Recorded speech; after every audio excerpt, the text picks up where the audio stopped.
Good morning and welcome to our update on the Amati UK listed smaller companies fund. I'm Colin Thompson, one of the sales team at Amati, and presenting today I'm joined by managers Paul Jordan and Scott McKenzie, and Gregor Patterson will join us for the Q&A.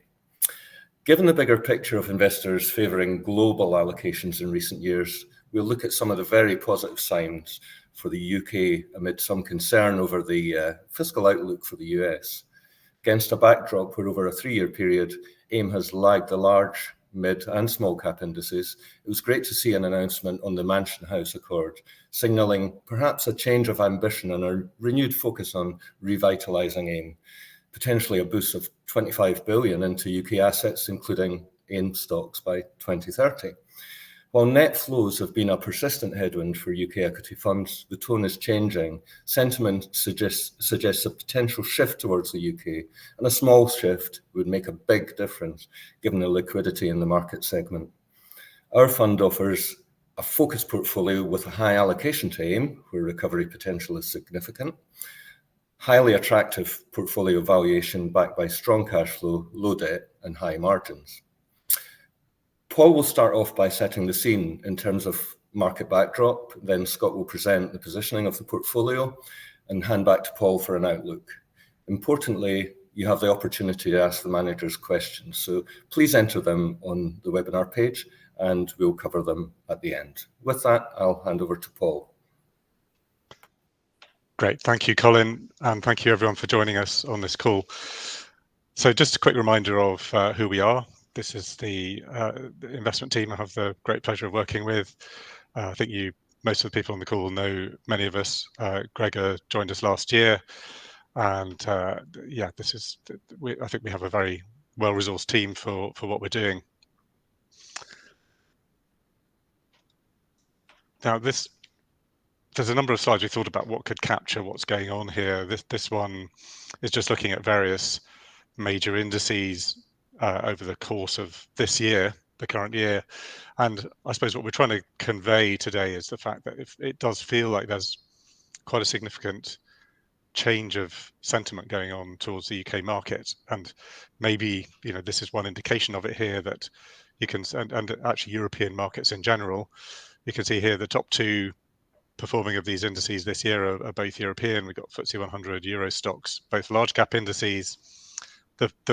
The mid 250 companies you can see have kind of tracked the US indices quite closely, and it's too early to say that there's any kind of real differentiation emerging. But actually, we're increasingly optimistic that we're going to start to see the smaller end of the market become much more interesting in the coming year or two, and we want to try and convey some reasons for that. And I was just reflecting and thinking about what would be appropriate to sort of show here, and remembering that we've actually given up putting in a slide which about the long-term idea of the smaller companies effect, but actually this remains really fundamental to anybody who's investing in small cap. And for those of you who haven't seen this is a very long-running study that covers a period 1955 up to the present day, looking at small caps, UK small caps, against a whole range of other asset classes. And actually, they produced their updated. The professors who write this haven't changed. Well, they've had one change in a long period, but they produce their study every January.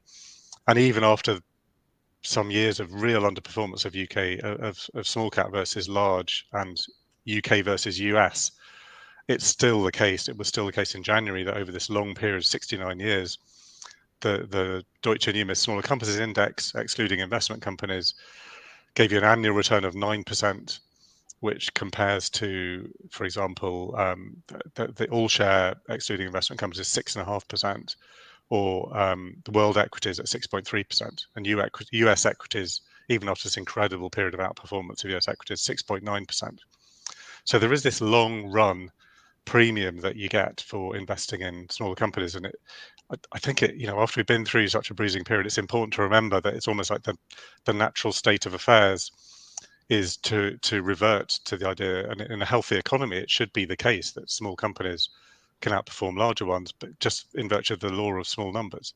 And that's really why Scott and Gregor and Gareth and I spend our time looking at these smaller companies and analysing them, because we just recognise that if we can find in the normal course of events, if we can make good investments, find good companies in this space, then they should produce superior returns over a long period. But of course, the irony I always point out is that after the year after those professors produced that their first index study back in the late 80s, UK small caps went through a long period of underperformance, and with the domination of large caps in the 90s. And but actually in the longer run still, that didn't change the thesis, and the thesis has held really well. And I think we've just been going through one of those prolonged periods of when various factors intervene and mean that actually small caps is not the right place to be, and it hasn't been the right place for 3 years. We do believe that this is the underlying trends are going to reassert themselves here, and that this is this is an area of investment that really justifies attention right now.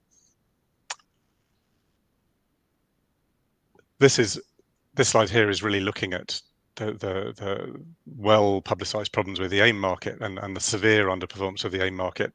This 3-year period when it looks most stark, and we've never really seen quite such a divergence of minus 30 against plus almost 30 in large cap. This is coming off, this is the very peak of the AIM market, 2021. It was very hot. It was, too much capital was flowing in. The market became ill-disciplined, and it's been a perfect storm since then for AIM. And the final straw, as I'm sure everybody on the call knows, was the change to the inheritance tax legislation last year, which upset one of the key sort of liquidity underpinnings of the market, which was that the inheritance tax portfolios play actually a really nice role on AIM, a really useful role, where every month they were bringing in some new liquidity to the market, and stock markets need liquidity. They're all about liquidity, and that was supporting the market over a long period. And the uncertainty in the run up to the budget was killing, and then the change in the legislation. And actually, what was really important about the change in the legislation was not so much just the drop in the rate of benefit to investing on AIM, and arguably the fact that AIM is now specifically given a tax relief by the government is a real positive, because it's sort of stated policy intention rather than just maybe accidental. The real problem there was that the relief didn't change for private companies. And as I'm sure everybody on the call knows, that there are schemes out there which devise private companies to get 100% tax relief and inheritance tax. We regard these as extremely dangerous. I mean, dangerous from the point of view of open to attack, possibly sailing too close to the wind against the tax legislation. But I think one of the reasons actually we're quietly sort of confident about things improving for AIM is that the current position is really as bad as it gets. And I think if the legislation has not been published yet, it's also really important to say for what's going to happen to inheritance tax. Everyone's waiting to see it. There's a lot of interest in what the detail is really going to be, but actually there are, I think, reasonable grounds for hoping that the picture that emerges is going to be better for AIM than people think. And from the point of view of investors like us running a small companies fund, we honestly don't really care if a company is listed on AIM or on the full list. It makes no difference to us at all. And there are many investors like us who are agnostic between the two. And if you think about it, liquidity going into one part of the market, if liquidity flows into the mid 250, actually it very quickly trickles into AIM as well, because mid 250 stocks go up in value, AIM stocks look cheap, and then investors will switch from one to the other. I mean, so that the two markets are highly fungible from our point of view. And it, often when these things are written about, there's far too hard a distinction made between these two markets. The two of them together are the London stock market. But so actually we think AIM presents now a really interesting opportunity. A lot of the cheapest stocks on the market, the most sort of obvious things that you want to buy right now, are listed on AIM. And we in the last few months we've been, we're agnostic, but we're just seeing opportunities and responding to them on AIM. At the same time, some of our bigger holdings like Gamma Communications, for example, Alpha Group International, have They were AIM listed, now they're fully listed. So there is a move, quite a significant move of companies from AIM to the full list. We think often the advisors push companies into this way too hard, but that's the way things are going right now, and we'll see how that evolves. Just a couple of slides on the UK economy. The survey of business expectations here, you can see on the left hand side, these remain mixed.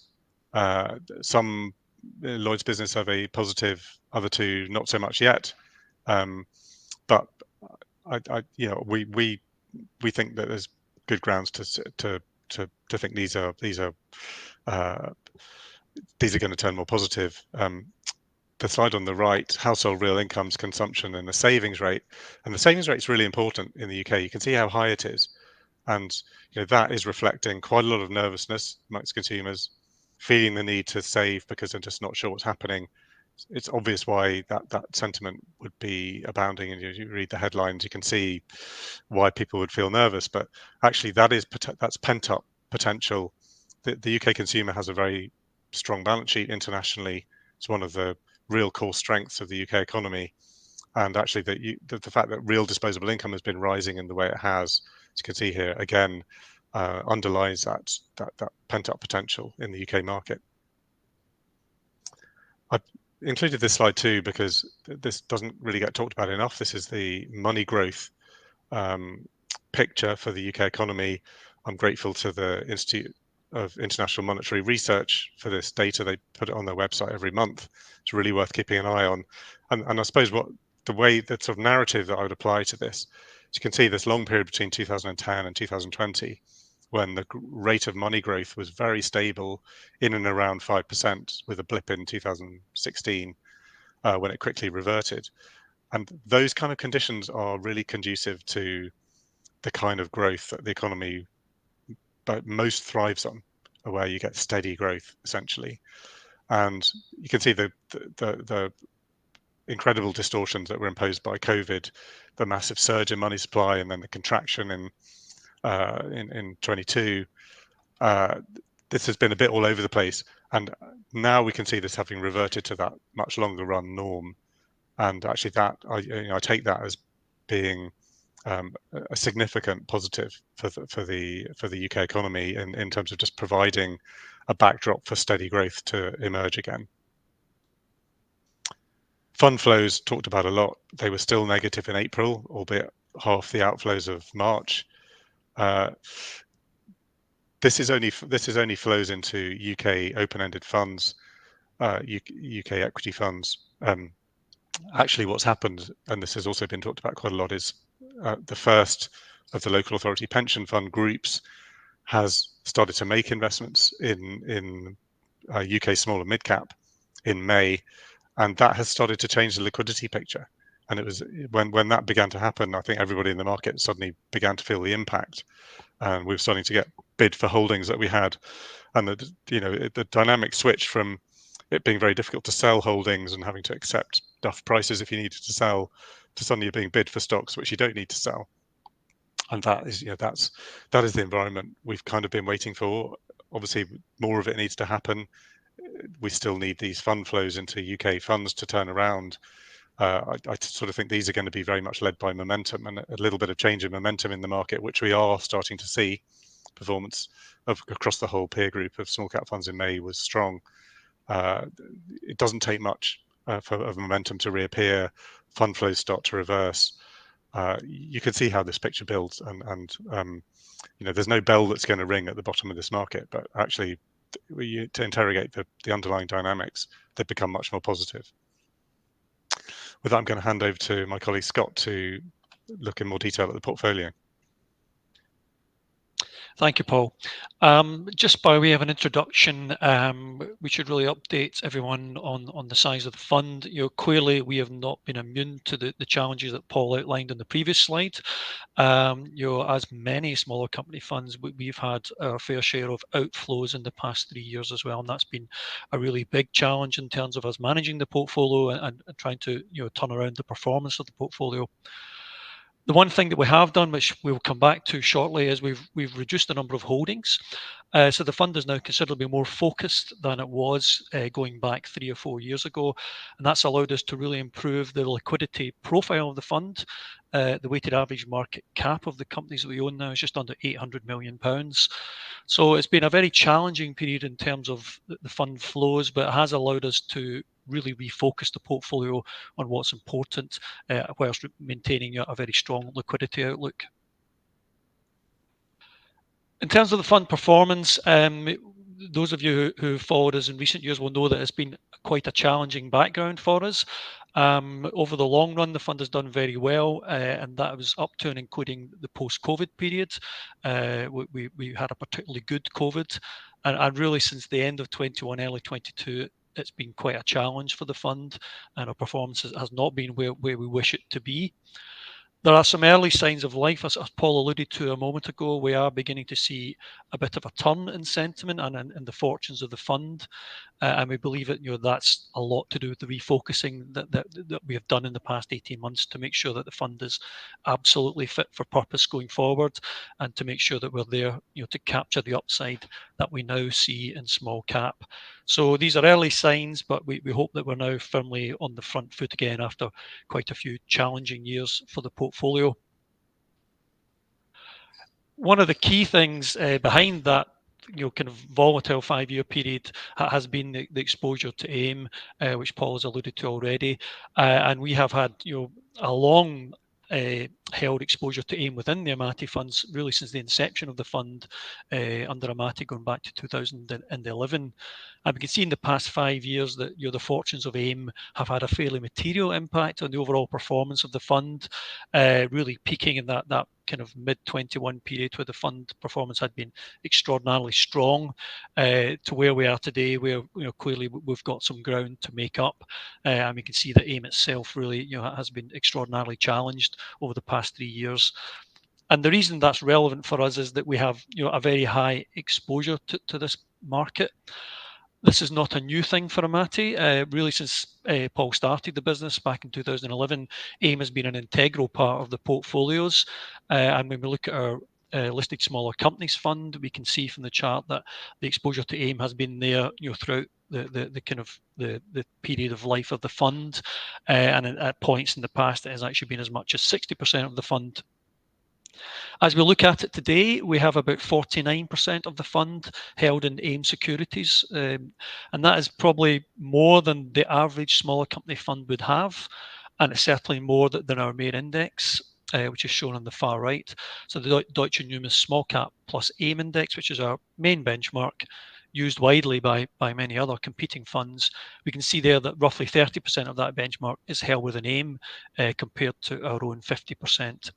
So really, AIM has been a very significant challenge for the fund in recent years, but we firmly believe that now could turn into a tailwind for us in the years ahead.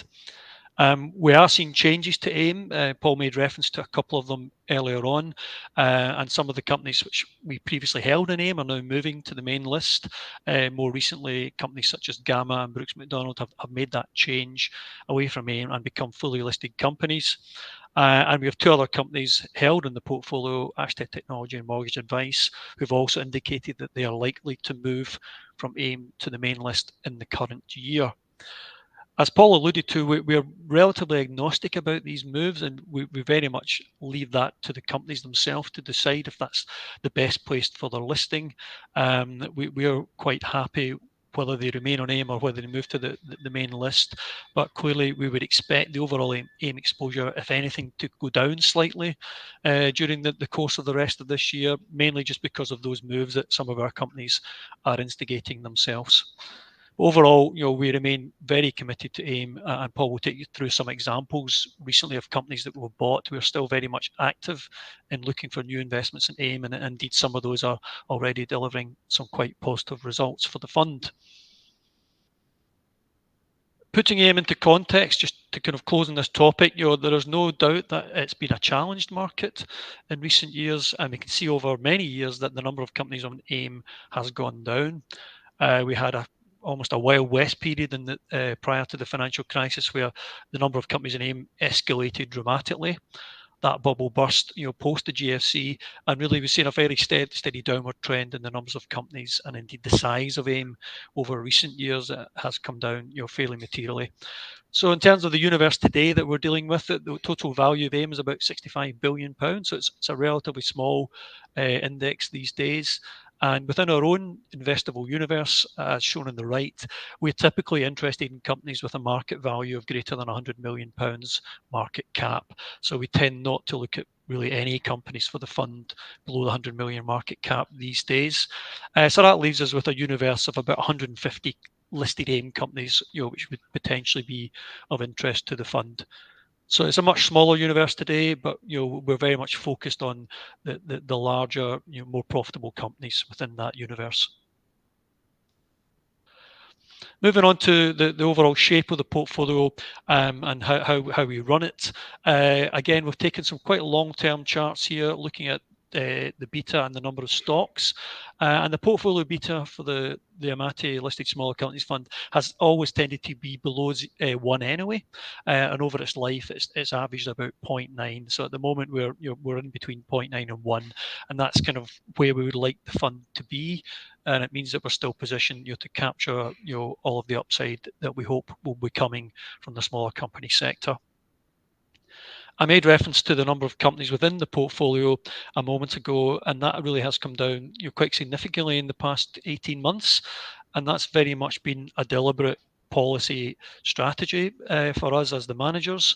And I think there's some acknowledgement that the number of holdings had got somewhat larger than we would have liked during the kind of top of the market period into 2021. At that point, we peaked at 80 holdings. Today we have 47 holdings, and part of that process of re-engineering the fund and improving the performance has been about losing a long tail of smaller companies, which essentially we didn't feel would make the grade. And having done that exercise in the past 18 months, I think we're all pleased, as a management team, that has indeed been done. We've improved the liquidity of the portfolio quite considerably, and also more importantly, got real focus into what we're doing, for the future returns. So a considerable amount of focus and attention has been paid to this over this period. And you can see that manifest in the split of the market capitalization of today's portfolio. You can see in grey that the assets under 100 million market value are now only 1.6% of the fund. So that's come down quite materially over the past 3 or 4 years. And as I say, has been a deliberate policy strategy to focus on companies where the liquidity is greater and where the company's profitability is, generally speaking, much healthier as well. So the fund has very, very limited exposure to the smallest companies, and virtually no exposure to loss-making businesses these days. As we move around the pie chart, we can see that really the bulk of the assets now are above 100 million, moving up towards 2 billion. So that really is our sweet spot. And really there are still amazing opportunities in the red part of the equation from the 100 to 250, as indeed there are as you move up towards the billion. So it's a much more balanced portfolio perhaps than it was 3 or 4 years ago. Far less exposure to smaller companies, far less exposure to early stage companies, and just in general a much healthier liquidity position. And that is really demonstrated by the weighted average market value of the companies that we own within the fund at almost 800 million. It's a really, really healthy figure, and it means that we can manage any liquidity challenges that we have in the future. In terms of the portfolio style, this is a snapshot of where we are at the end of April. And those of you who followed the fund in the past, hopefully this will not come as a great surprise to you. The ethos of the fund really since launch has been to focus on growth and quality factors has been the mainstay of the portfolio. And that is indeed still the case today in terms of earnings, dividend and sales growth. Those remain strong features for the portfolio as a whole. The quality factors are really sacrosanct and have been an absolute constant throughout the fund's life. And we'll go on and look at the valuation matrix later in the presentation, but essentially the high profit margins, low financial gearing, and high returns are all features of the portfolio, and those very much remain the case today, and those we think will be very important, for the future performance of the fund. And finally, the volatility of the fund, we've mentioned beta already. We've kept that relatively under control, and the volatility is still slightly less than the main index, with the main index effectively being 0 on the chart. So really our tilts relative to the main index are towards growth and quality and underweight value. And if you look at that over the 5-year period, we've chosen 5 years because really everything has happened in that period. We've had COVID, we've had Ukraine, various changes of governments, etc., a very different interest rate cycle. And throughout that period, the factors that I referred to in the previous slide have remained relatively intact. So what we haven't done is change the process of the fund. Although we've had some fairly challenging years in recent times, what the fund stands for and what the process of the fund remains very much intact. We've just got the portfolio in a more focused shape perhaps than it was 2-3 years ago, but the focus on growth and quality remains the case and has been for many years.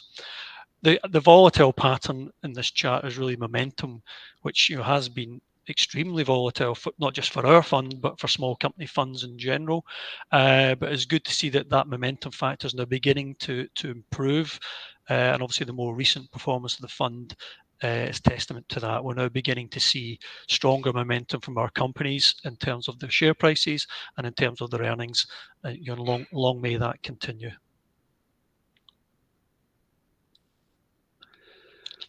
And just finally, to really bring home the point about the orientation of the portfolio, just consistent with some of the previous slides on style. This is the way that we think about the portfolio when we're constructing it, and we have these baskets, three main baskets of the types of stocks that we invest in. The core of the fund is our organic growth companies. These are, as the name suggests, companies which can grow, independent of acquisitions or any outside factors, and grow on a consistent and stable basis, and therefore produce, really strong returns over the long run as growth investments. The second category is what we call compounders, and those are businesses which inherently have growth characteristics, but also enhance those growth characteristics with acquisitions and consolidation and roll-ups. And those again have been a key feature of the fund and remain so. And the pure value component of the fund is relatively modest at just under 1/4 of the portfolio, with a small amount allocated to cash. So really, when we summarize in terms of process and style, growth and quality remain the key drivers of the portfolio, and we expect that to remain the case. So with that, I'm going to pass back to Paul, who's going to take you through a number of the exciting new holdings that we've instigated in the last year or two. Great, thank you, Scott. So these were new holdings last year. Just to give you the flavour of them, you can see they're covering quite a wide range of sectors. Telecom Plus, probably most people have come across as utilities warehouse.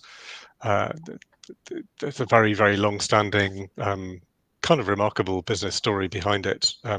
Just building a customer base of multi-utilities clients in the UK, resilient, cash generative, well placed for growth.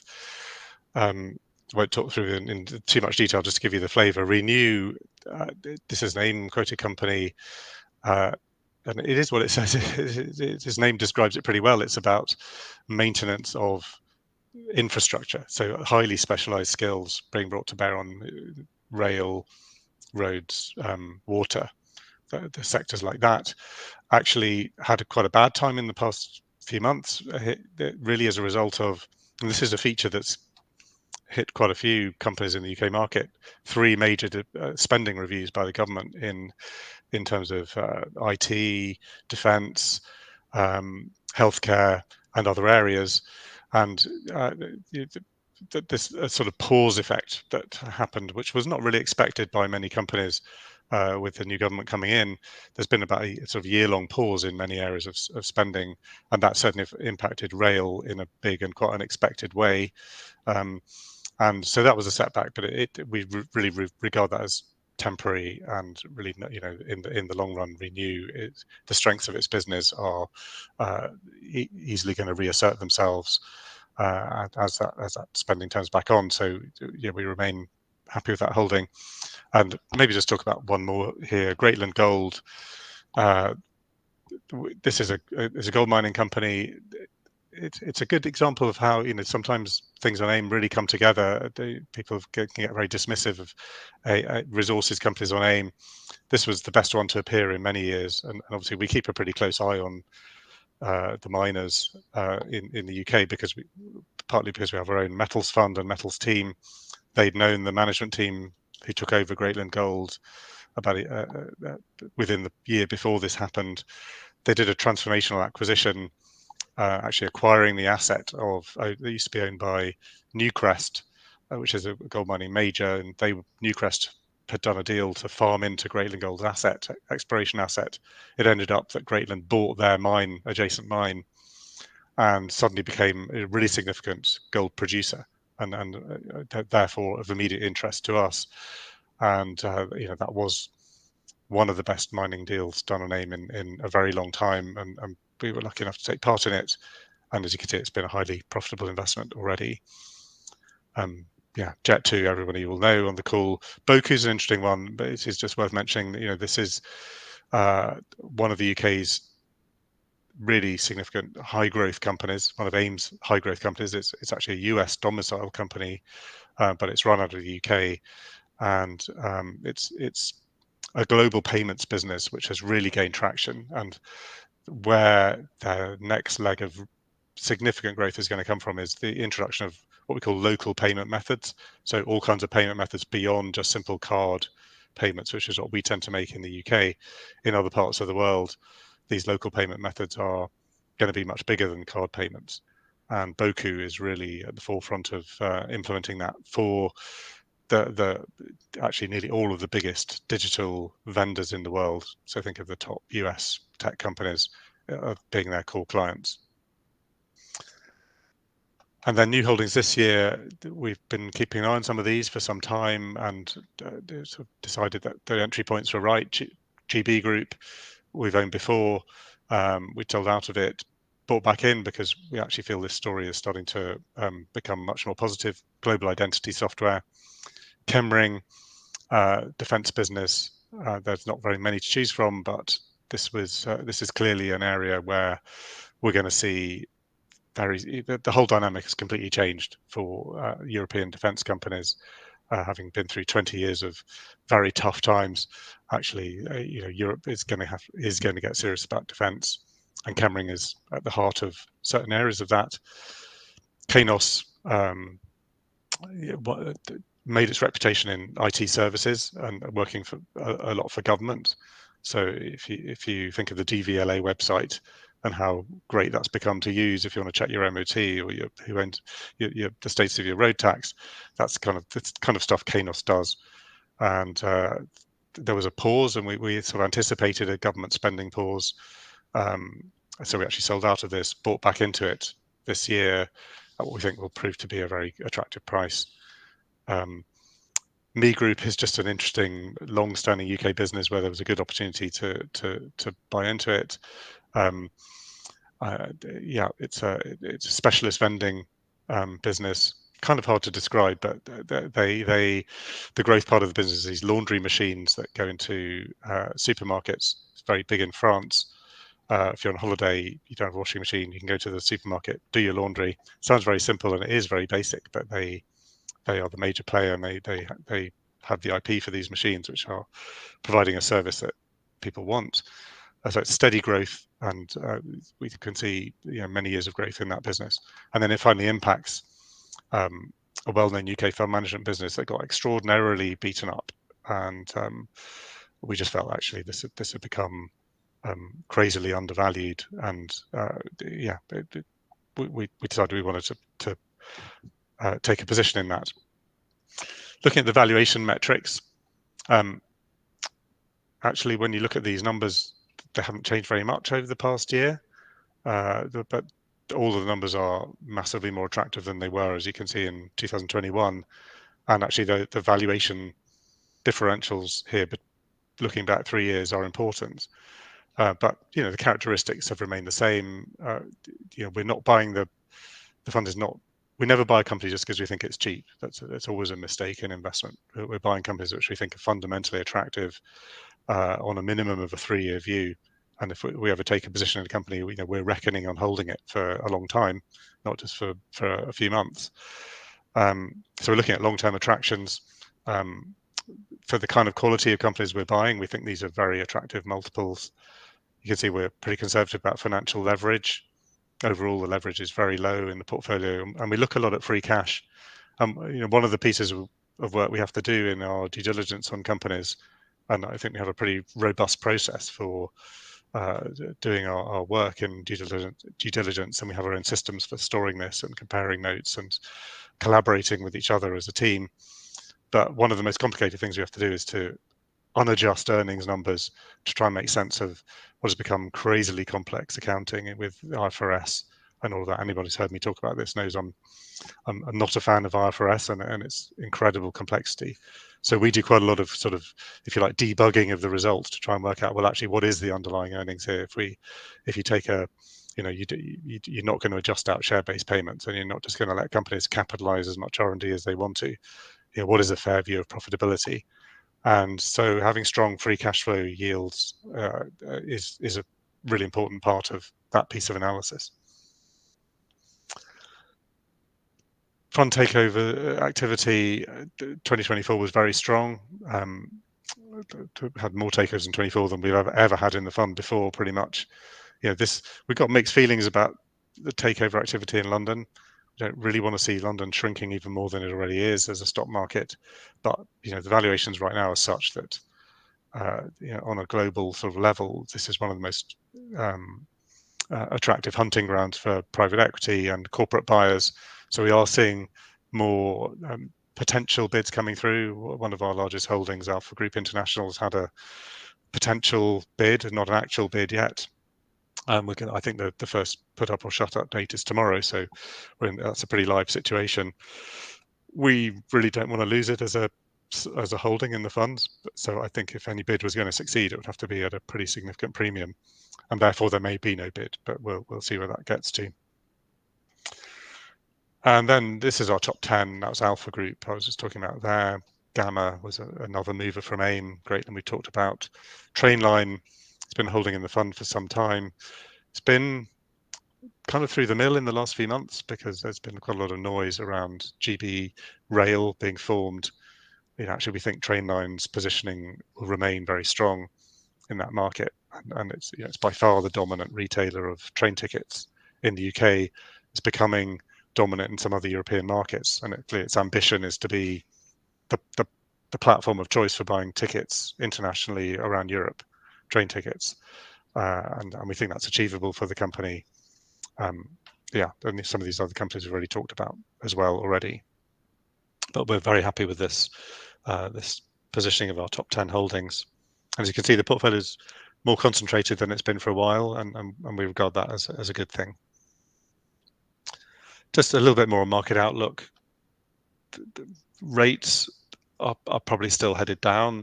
We sort of see them going down to maybe another couple of notches, but we don't see them going anywhere near the sort of 2022 levels, 21 levels.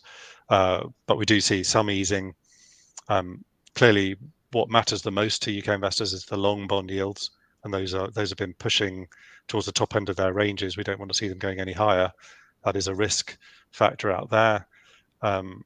But it's one that the UK should really be able to stay in control of and manage. Here we're just showing some international comparisons over PE ratios. Big UK discount relative to particularly to US markets, and we've never kind of seen such a level of discrepancy between European and American markets. And that's a huge topic. We could talk a long time for it. We're not trying to suggest there's very overly simplistic conclusions from that.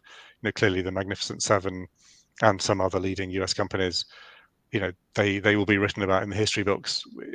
That's, something quite extraordinary. One of the big questions is, how long does that something quite extraordinary remain as extraordinary as it's been? Clearly you can't have done much better as an investor than investing in them in the last 15 years. But what's the persistence of that? And it doesn't take much of a change, a softening of that incredible leadership in performance to allow some capital to flow back to the UK, which would really move the dial a lot. And as we can see, this is on this slide, there's some evidence of this happening already. This was the Bank of America survey looking at fund movements, and you can see positive UK, negative US amongst US investors, and this is what we want to see more of. I think there are many US investors looking at the UK now, regarding it as attractive, and that should underpin a positive dynamic. With this is something we've said for a while. You'd expect small to be at a discount to larger. It is. The discount's kind of as wide as it ever normally is. So, this is a good backdrop for investing in UK small companies. And then this is the sort of final slide to leave you with. Really, when we look at past rallies after significant falls in UK small cap, how big have they been? Clearly, the bigger the fall, the bigger the rally normally. We've seen quite a big move off the October lows already, 14%, but actually that's very small compared to past rallies. And we are beginning to feel that there's a potential for this to be just a classic rally in UK small cap, which not that many people are paying enough attention yet. So I think on that thought, we're going to end the presentation and respond to some of the questions. Thank you for everyone who's asked questions. We're going to go through them now. I'm going to let Colin chair the question session, but please do fire through any other questions that you have. Great stuff. Thank you very much, Paul. We'll take the questions as they came in. The first one, the mood music from the Mansion House Accord is positive in terms of trying to turn the spotlight on the UK, but the focus seems to be on private assets. Is the disappointment so far that the focus has not been turned towards listed equities? Yeah, I might take this one on. We've watched the Mansion House sort of debates and process unfolding. It felt when it started like it was going to be hugely positive for UK companies in general. I think that the nature of this question is exactly right. We don't really understand the slight obsession with private markets. Actually, this current situation is there's too much capital in private markets relative to public, and I think one of the things that's difficult to get through, really, to get well understood by policymakers, is how important public markets are. And we take these things for granted. But we do so at our peril. The public markets are a fundamental, good and important democratic institution, and they're actually what allows the general public to save in anything other than a bank account or a building society. And if any of us on this call imagine our lives without public markets, they would be very, very different to what they are, and our savings opportunities would have been massively lower.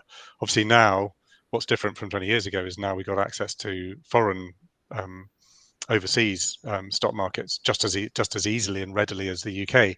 So the UK has to step up to the plate and become competitive and attractive. But the one thing I would say about the Mansion House Accord is that definition of private includes AIM, and hence the local authority pension fund group that has already invested in AIM. This is part of their allocation to private markets. And I think we're really hoping we're going to see a lot more of that, because actually this is, from a pension fund's point of view, AIM investment should be one of the most attractive places to deal with this issue of how are you going to find the investments that meet that criteria. So thank you, Paul. I have a question on the defence sector. What ways are there of playing the defence sector in UK small cap, and do you have exposure? Yeah, I'll do this one, Colin, if I may. Yeah, we do. Europe is in the beginning of the process of sort of modernising the domestic defence and infrastructure and supply chain. And there's a degree of catch up and urgency to this. So we hold 3 names there that I can mention. Kinetic, which is a security technology company that came out of UK government, I think, in 2001, and is now a FTSE 250 company. Chemring, which Paul mentioned we acquired in the first quarter, is another defence technology company. It also does sort of countermeasures and energetics, and comes with £1 billion order book to work through.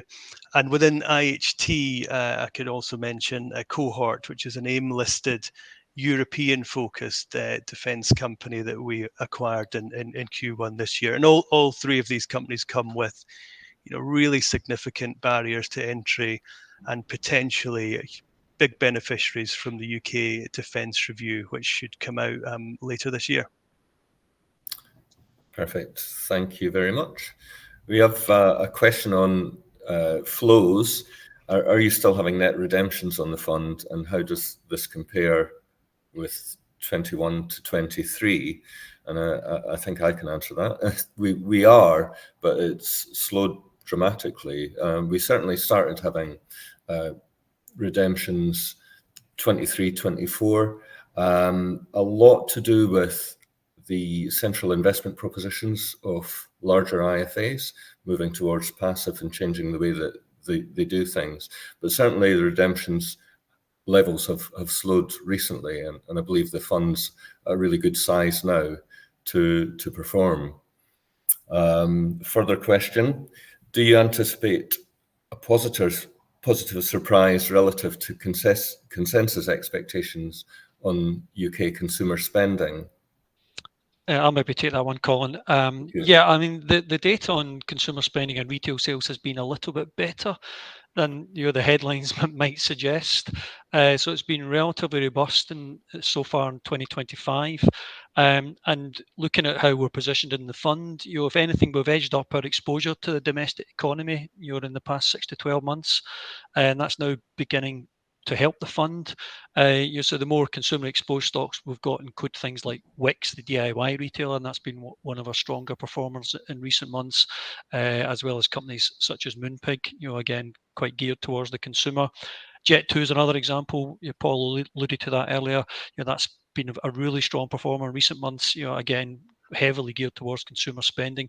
So I think, whilst it's easy to have a really negative view on the macros in the UK, the reality is that the savings ratios are very high, and the consumer has, by and large, got reasonably good spending power. And the evidence more recently is that that's beginning to trickle through, albeit it's quite a patchy series. So we've got exposure to consumer in the fund, and I think that's going to be of benefit to us going forward. Great stuff. Thanks, Scott. We have one more question. Can you comment on the question of US tariffs and the implications for UK small caps? Paul? Yeah, let's leave the easiest one till last. I mean, obviously the US, the tariff, what we call the Trump tariff terror, it continues to sort of wash its way through all the headlines. It continues to dominate headlines. I mean, interestingly, markets seem to be becoming more and more immune to the latest pronouncements and the latest twists and turns.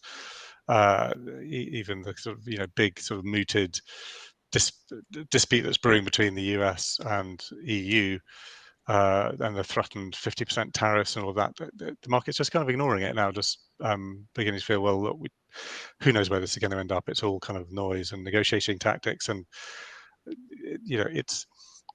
and actually the market tends to do that when you've got so many dramatic announcements, some of which sound devastating, others then suddenly it's all gone. It's not surprising that the market's trying to look through that. So I think it will continue to be very noisy on the tariff front. It remains pretty likely that in the end this is all negotiating tactics, and there may be US ends up with making some changes, but probably nowhere near as radical as is being mooted. What it does do is it puts business decision making on hold, and so we've really been interrogating a lot of companies, any holdings we're thinking about buying, along the lines of, how are they impacted by this sort of slight paralysis from business decision making? At what point to business leaders start to think, well, actually, we just got to get them. We're going to execute our plans anyway, and just hope that this tariff noise dies down.